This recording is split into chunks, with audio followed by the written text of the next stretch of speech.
colleague minister. Fellow Ghanaians, good evening. The Minister of Health has confirmed 2 cases of COVID-19.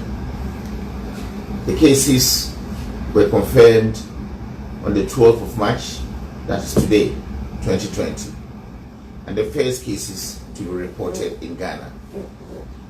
Laboratory results of the 2 confirmed cases were received at the same time from the Noguchi Memorial Institute for Medical Research. Both individuals returned to Ghana, one from Norway and the other from Turkey. So these are imported cases of COVID-19.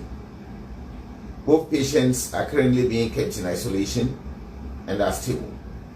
We have initiated processes for contact tracing. I wish to assure Ghanaians that the government of Ghana, together with all health partners, will continue to work assiduously to ensure the situation is contained. We wish to encourage every Ghanaian to take care of their health and that of their families by adhering to the following precautionary measures: regular and thorough washing of hands with soap under running water and use of alcohol-based hand sanitizers. Avoid shaking of hands. Keep a distance of at least 2 meters from a person with fever, cough, sneezing, and difficulty in breathing.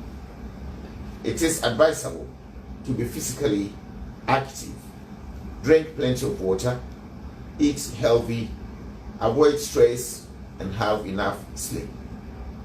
Stay home if you feel unwell with symptoms of fever, cough, and difficulty in breathing, and call the following numbers immediately: 050-949-7700, 055-843-9868.